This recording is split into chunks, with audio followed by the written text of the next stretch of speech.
YouTube. Good morning. It is 6:30 a.m. Check the kid out. It is Thursday, February 12th. I'm gonna go to the gym very soon, and then I'm seeing some of the fellas later. I think I'm going to the driving range. Just gonna show you what I do today. I do have some online work I have to do. I started my job yesterday, but yeah, man, life is good. We're just bulking, eating food, getting bigger. I'm gonna get ready, get changed. I slept amazingly. Let's check the sleep score. Type shit. Come on, boys. It's like a little placebo there, but I can feel it, dude. When I get a good night's sleep, the watch just kind of like reconfirms it. But yeah, let's go to the gym. I'm gonna record a little bit. I'll record my first and last set for each exercise. But I get a little bit of anxiety filling in the gym just because, like, I don't know, I'm trying to like meet people.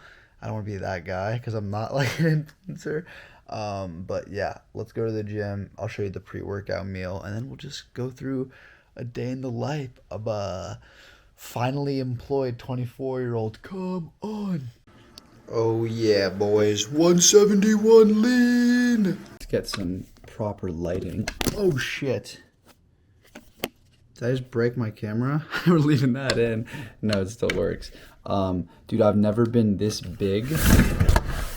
What the hell is happening? Lean at this body weight. I used to weigh this much in college, but like I did not still have abs. Oh my god, Casper the Ghost. But like, look at the kid. Still holding condition. We'll get a little physique check at the gym, but let's go. Let's go to the gym. It's almost 7. I usually like to train early. Like I wake up at 6:30, then I'm in the gym. Oh my god, I'm so pale. I like to train by 7:30. Not completed, but started the session. So let's make some food and go to the gym. Okay, YouTube, my pre-workout meal is literally just whey drip and a carb, like banana. So I do like 1 scoop of whey, which is like 34 grams. Oh, that's good. I've messed around with like fasting in the morning and then just drinking like an intra-workout shake. That works great. But since I'm driving to the gym now, I don't mind eating and then waiting like 30 to 45 minutes. I also do a scoop of creatine in there. Let's get her done. And then for all of you that want to learn how to make the whey drip, there was 40 grams of total powder, so I'm just going to do slightly less. As you can see, we got 35. Now let's mix this up. And just like that, we got our nice whey paste. Check it out. Boom. Okay, y'all, I literally just dipped the banana into the whey drip and we get the sus pre-workout meal.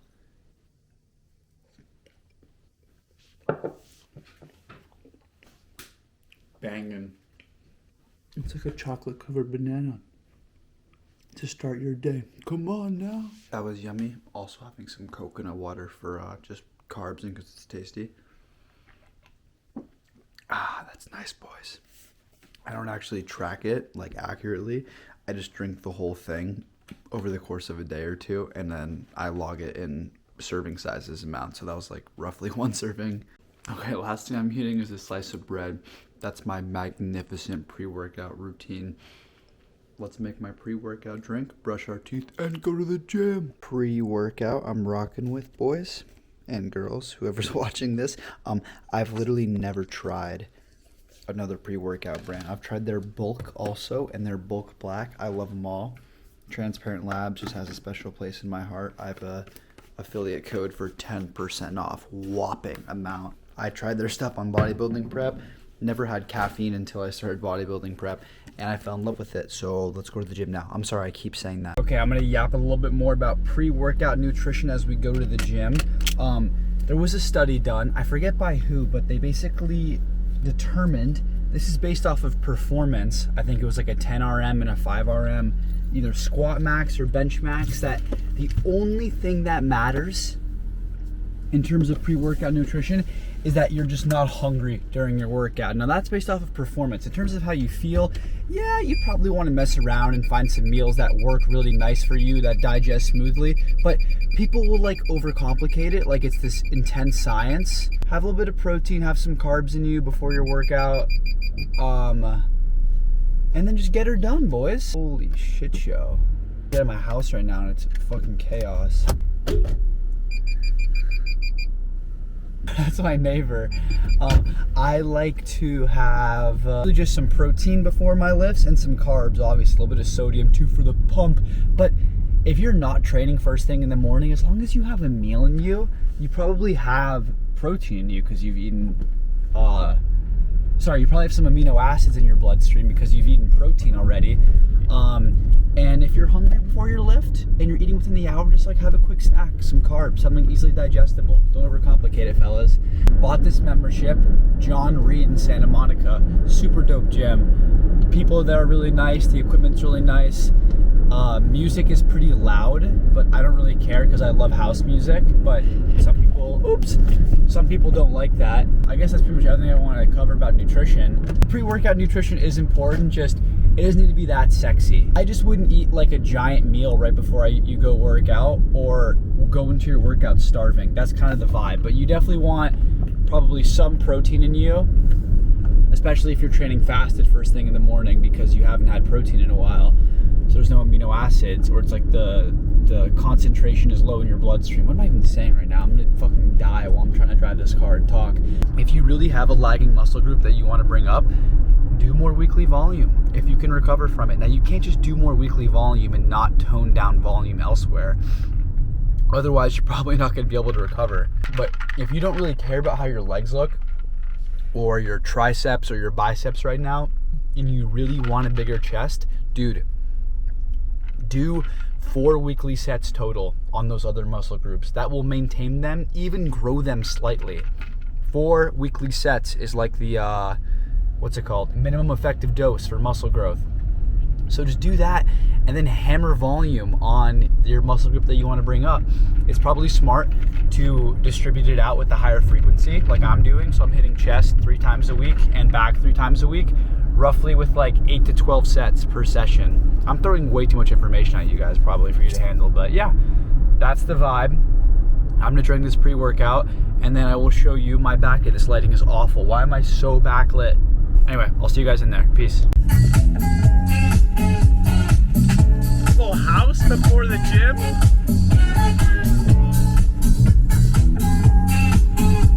Those dance and drive. Let me tell you something. A little bit of house music on the way to the gym. Hey, hey. 8+ hours of sleep, 90+ sleep score, pre-workout carbohydrates, and 200 milligrams of caffeine.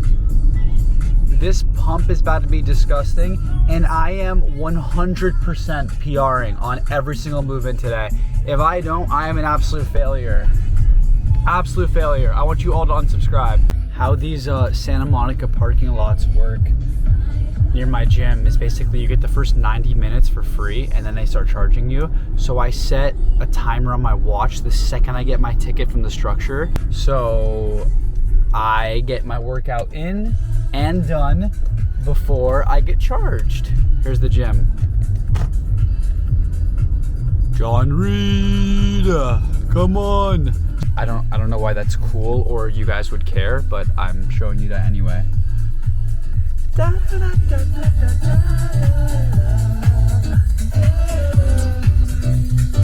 Santa Monica's dope. Peak area. I'm glad I bought a gym membership. I loved my home gym, but bro, honestly, I just need to meet like ladies and people. It's good just to like connect with people at the gym, but you can't beat the convenience of a home gym. Did all bodybuilding prep there, built my physique in that gym. So I love it. Okay, here we go, chat. Hold on. I don't know why I keep calling you chat. Maybe I'm just a Twitch streamer at heart, y'all. Maybe I should bring the streams back. There it is.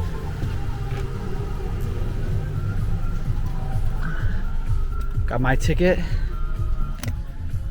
Timer goes. Dude, this shit's hard. A lot of people that vlog like endlessly their whole day in the life's like, bro, I'm trying to not die. I gotta find a spot quickly, ASAP, chat. ASAP. I'm bobbing and weaving through this structure. Come on, come on, come on. Need that spot. I got like 10 sets of back, 11 sets of back. Here we go, parking spot, boom. I also got a flex though.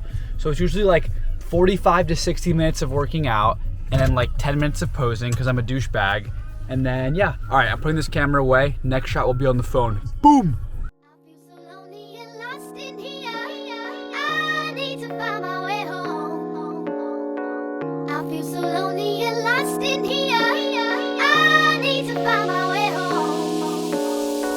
I feel so lonely and lost in here. I need to find my way home. I feel so lonely and Here we got 1 rep. We got 4 sets of that. See the next exercise.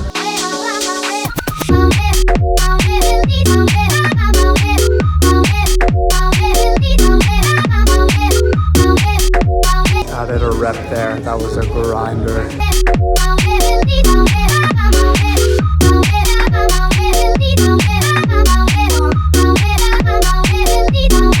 Just got on my row machine, so I'm gonna use a different one.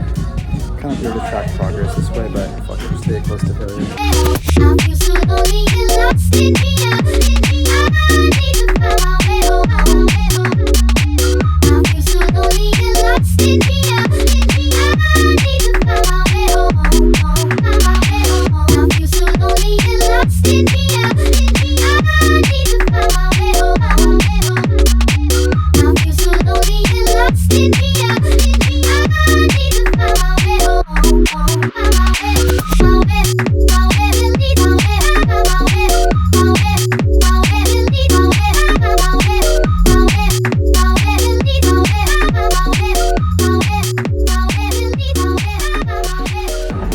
Okay, session complete in an hour 10, hour 5. I think it was an hour, but I have like 10 minutes to get back to my car and leave the structure before I get paid. So today there was no lollygagging, straight business.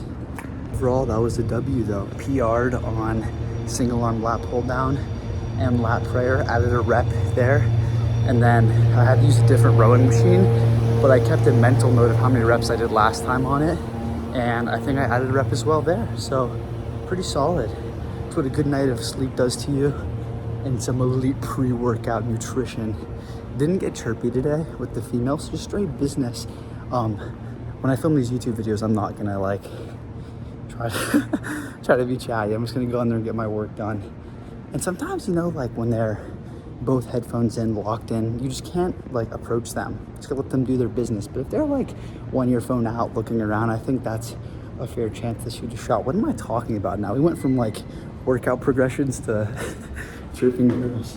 Okay, let's get back and not get charged for parking, because I'm a cheap bastard. We are back on the DJI camera now. W session, like I said, made some small progressions, which is what it's all about, people. When you're, you know, early stage, middle stage, intermediate lifter like me, the newbie gains don't just fly on. I believe there was a study done on like per session volume, and you start to get diminishing returns above, I think it is 12 sets. And low key, I've felt that. Once I hit that 12 set number on set muscle group, I've tried 13 before, and it kind of just feels like I'm moving weight to move weight. I'm like pretty much sapped. So today I did 10 sets of lats. I probably could have done 11 if I recover well before my next back day. Oh shit, almost made the wrong turn. I'll probably add in an 11th set. But if you do want to hammer a muscle group, keep that in mind. You can read the study too on your own. I forget what it's called, but you can just look up like per session volume, diminishing returns or something, and then you can read the abstract. Obviously, look at that, free parking, baby, didn't get charged. You know, tailor your programming and your training split to your needs. But dude, if you have a lacking muscle group and you want to bring it up, I don't know what this whole 2 set to failure thing is on TikTok. Like, bro, okay, I'm guessing these people who are preaching the 2 set to failure thing are hitting their muscle group with 2 times frequency, correct? So that's 4 sets total, unless they're doing multiple exercises for a muscle group. But dude, they're probably like 10 sets or less on a muscle group, which is great, by the way. You can make phenomenal gains. In fact, I think for the majority of the population, high intensity, lower volume is for sure the way to go. But if you're watching this video, you're probably not like a regular gym goer. You're probably pretty into fitness. And if that's the case, you can make some more gains, not like an extravagant, is that the right word, amount? But you can make more gains with more volume. So just do it. If you can recover from it, like if you sleep 8 hours a night and you hit your protein goal, you consume plenty of carbohydrates, you live a life that's relatively stress-free for the most part, you can for sure do more than 10 sets on a given muscle group. Now, that being said, each muscle group also matters. So if we're talking like hamstrings, fuck bro, I mean, you can only do so many sets of RDLs, SLDLs. I guess hamstring curls aren't that fatiguing, but like that shit nukes me. So I agree, like hamstrings and quads, you know, maybe slightly lower volume, or you can get more bang for your buck. But like biceps and side delts, what? Homies are doing like, I mean, there's also indirect volume, right, from all your pulling movements, but just, I'm not like the biggest high volume advocate, but find what works best for you. If you're recovering from 2 sets to failure on a workout on a muscle group, dude, add some more volume. Also, how long are you guys in the gym if you do that? Like, those workouts would take no time, which is good, you know, like get in and out. But yeah, I'm just gonna keep yapping. I don't know what these YouTube videos are gonna be like, what the point of them is gonna be, but anyway, that's my training for back, basically. It's in the realm of like 8 to 12 sets, pretty close to failure. I usually start my programs, my mesocycles, with like 2 to 3 reps in reserve, just because the first week I usually get pretty sore. And then, I don't know, man. I used to go like a linear progression. I would go like 3 RIR, 2 RIR, 1 RIR, then just failure on every single set. Now I just kind of cook in the 0 to 1 RIR range, especially earlier in the workout. I'll try to save like 1 rep in the tank so I don't fatigue myself crazy. But then again, like the closer you train to failure, the more stimulating a set is. I don't know, I'm playing around with it. I'm, you know, reading the studies to see what I find best for my body. I kind of like the approach of saving 1 or 2 in the tank earlier in the workout, and then as I get later in the workout, I get closer to failure. So like the last exercise, I'm taking everything to the house. I don't give a fuck. I know I could probably, you know, fatigue less if I do 1 RIR, but it's fun to train to failure. But I don't take every set to the house all the time. Yeah, that's my training. I'm just gonna keep yapping. Yesterday I had my first client at my actual personal training job. His name was Leo. He's a stud. Funny enough, it's the place I used to bartend at. I'm now a personal trainer there. I know that sounds confusing, but it's basically like a bar. It's a club, and there's a bar section, and there's a gym section, and a beach section. There's a bunch of shit. So I'm now personal training there. It's pretty dope. So I had him. I have a couple of people there tomorrow, and individual clients at my home gym. I think it's supposed to rain though, so I'm not sure how that's gonna work. Maybe I'll go to their house. But yeah, today's like my weekend, and then Saturday I have shit to do as well. It's weird. I don't have like a typical, you know, 9 to 5, heading to the office. I'm kind of like always working, and then I'll sneaky have like a day off today, like Thursday. So a perfect day to film for YouTube. Let me know if you want to see like an actual day where I train people, what that looks like. I really like those back movements. That single arm lat pull down, dude, I feel I get such a good pump. I know pump isn't like indicative indicative of muscle growth, but I don't know, man. If you get a really good pump in the target musculature, I think that's a really good sign. I've also been progressing it, and it's not beating up my joints like crazy, so I love it. Lat prayers are pretty solid. I can probably find a better movement for a lat isolation. I'm thinking like a pullover machine. Those are butter. And then I love that row machine. I actually use a different one, but like I said, it's low-key always occupied, and your boy's only got 90 minutes because I ain't trying to get charged for parking, so I get in and out pretty quick. Yeah, somebody on my TikTok commented, was like, dude, all those movements train the same muscle group. It's like, yeah, bro, they all train lats. What do you expect me to do? 12 sets of lats on the single arm lat pull down? I'd be on the machine for literally an hour, and then people would be like, are you ever gonna leave that? It's also good to hit the muscle group, you know, at different angles. Slightly different resistance profiles. For example, like, I guess they're all kind of hard in the stretch, but that single arm lat pull down machine is really hard at the top of the movement and at the bottom, low key too. But lat prayer gives you kind of like a tougher, more torque, more resistance in that like midsection. And then it's good to also throw in a row, especially if you're gonna do higher volumes. It's probably better to have a couple different exercises. But if you're just doing like, you know, I said lowish volume on a muscle group, you can get away with just like 1 or 2 exercises. But if I'm doing 12 sets of lats, 10 to 12 sets of lats in a session, I'm not gonna do one machine the whole time. I would be an asshole in the gym, and that would probably just beat the fuck up out of my joints. So I wanna mix it up a little bit. Thing too, when you're tracking your progression, sometimes if you don't consistently use the same RIR, you'll have like fake progression. For example, if you get like 10 reps with 1 RIR, right? And then the next week you get 11 reps with 0 RIR, that's technically the same thing.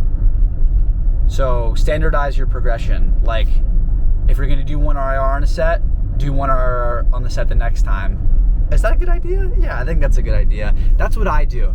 Like the first couple of sets of my workout, I'm leaving like 1 rep in the tank for show.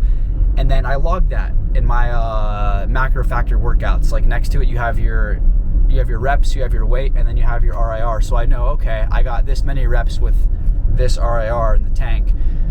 RIR in the tank, just RIR. I'm so pale. Oh my God. I need a tan desperately. But yeah, that's a good way to also track your progression. I wouldn't stress out about it too much. I'm kind of being like a complete nerd right now, but I really try to offset that, I believe it's called an asymptotic curve. You know, like you make a ton of gains out of the gates in your newbie stage, and then as you become more advanced, gain slow. And people will be like, yeah, dude, I just plateau. I can't gain any more muscle. It's like, no, man, you just got to be more efficient. You got to be more dialed, more precise. So I'm a nerd when it comes to it. You know, I make sure my training is dialed in. Another conversation to talk about is deloads and all that stuff and managing fatigue, but I don't know, man. I kind of like the reactive deload approach. I think a lot of people don't actually train hard enough to like warrant a proper deload, but if you do train hard, you probably will need a deload eventually. I used to deload every 4 or 5 weeks when I worked with my old coach, but I love the gym too much to do that. So I'm currently like 7 to 8 weeks into this mesocycle, and I don't need a deload. I'm still progressing, my sleep is good, my energy's solid, and I'm still motivated to train. So that probably means I could train a little bit harder, and two, that I don't need a deload yet. Once progress halts for probably a week or 2, that's when I'll consider like, you know, either a recovery half week or a deload. But until then, bro, I'm fucking blasting my chest and lats. I need to get big old tiggle bitties, you feel me? You feel me, boys and girls? Summer is around the corner. We're still lean at 171. You saw the physique check. The goal is to get to 180 lean, but like I said, I'm an early stage, middle stage, intermediate lifter now. I don't put on muscle like you newbie freaks. So it's gonna be slow. It'll probably take me a year or a year and a half to get to that 180 lean number.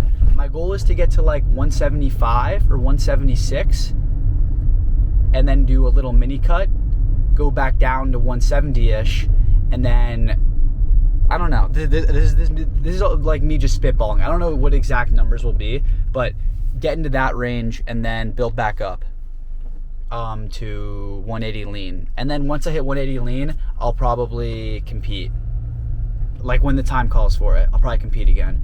But I am in no rush. If you saw, or if you watch my old YouTube videos on this channel, I don't know if y'all have, but dude, I was 140 pounds on stage at 5'11", 5'10" and like 3/4, but we're calling it 5'11". I never looked at my ass to like see if I had glute striations, but I'm pretty sure I did. I didn't even know, like, I was in men's physique, so I didn't compete with like a Speedo. I had board shorts on, but I probably had fucking glute striations. My calves were non-existent. I did not train them. My face was completely sunken in. So getting shredded is cool, but my quality of life right now is so much higher. Like, I'm still lean. I feel amazing. I sleep great. I finally have fucking libido again. My energy levels are awesome. Food flexibility is great.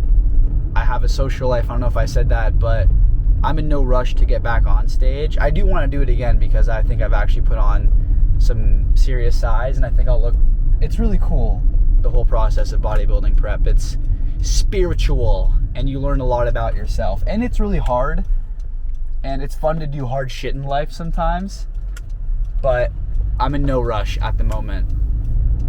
If any of you ever are thinking of competing, I suggest you do it, but you should definitely get a coach. And I think you guys should attempt to get pretty lean, like 10 to 12% body fat percentage, like before you actually try a comp prep. Maybe even lower. Maybe even try getting to like 8 or 9%, because then you'll actually know what's gonna happen. I just dove in head first. I had never gotten peeled in my life. I had never done a structured fat loss phase, and I was probably around like 12 to 13% body fat when I started prep, and then just ripped it. Fucking ripped it. Didn't know anything about it. Just drove by my parents. That's them in that white truck that just drove by. I just ripped it, and I had no idea what I was getting myself into. It was brutal. It was fun, but it gets pretty gnarly towards the end. The main things that are terrible about it are, one, the hunger. That sucked. The food focus is insane. Your whole life pretty much revolves around food. And then 3, the lethargy. That is by far the worst, dude. You just feel like a zombie. Every activity, every movement feels so much more difficult than it should feel. And it makes sense. Your body is literally fighting you. It's trying to conserve energy so you stop losing weight. It's like driving your non-exercise activity thermogenesis way down. Dude, I don't know what this video is going to be about. I just keep rambling. That was 15 minutes of me talking straight. I don't know. If you guys hate this style, I'm just going to stop and I'll stop yapping. But it's 9:18 a.m. We hit a nice back day, and let's get the post-workout meal in. The post-workout shake, I'll put the ingredients on screen. It's basically just some fruit, healthy fats, and lots of protein. Oh yeah, baby. Probably super blown out in this lighting, but who cares? This shake literally tastes like a milkshake, because it practically is. I mean, it's not macro friendly, but I'm trying to gain weight. I don't have like the biggest appetite in the world. So it's usually that pre-workout meal, 1 shake a day.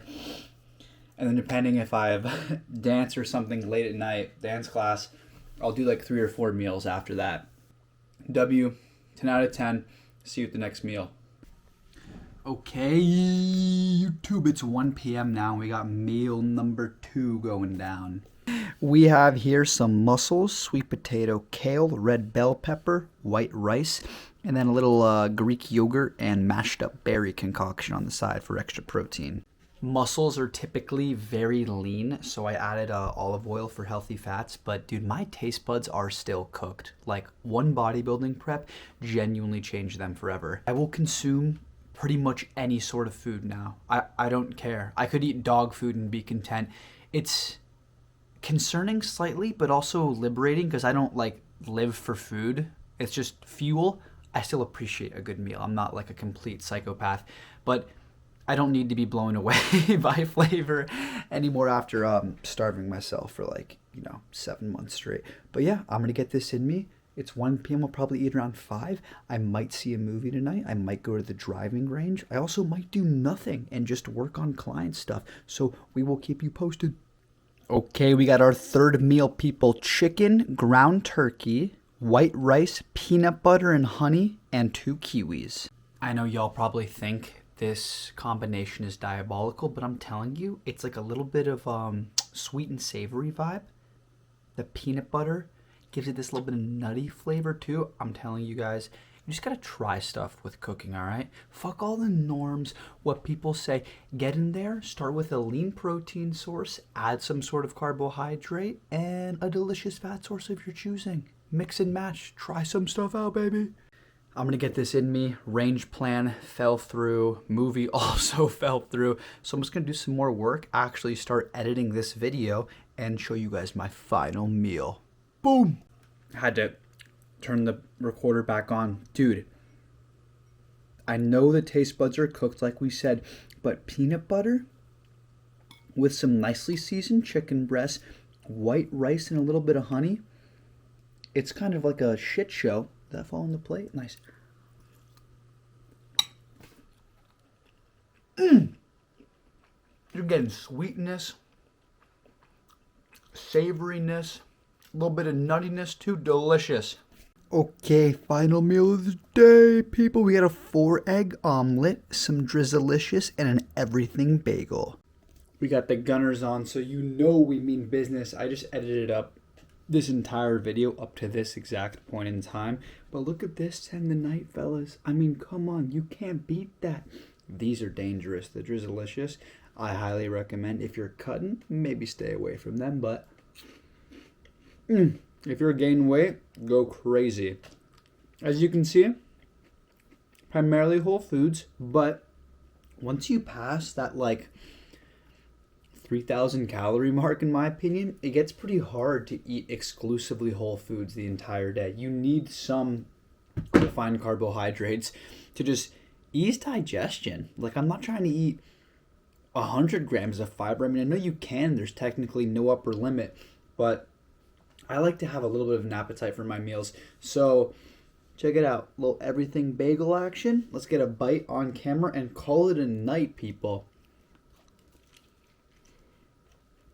That's so good. We're clocking in right now at 9,800 steps. Gonna take a shower, do the dishes, and call it a night.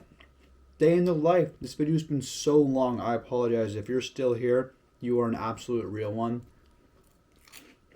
I want to get these out like bi-weekly, maybe weekly. I'm going to be editing them, so it's going to be a shit show. But I love you all. Wherever you are, what time of the day you're watching.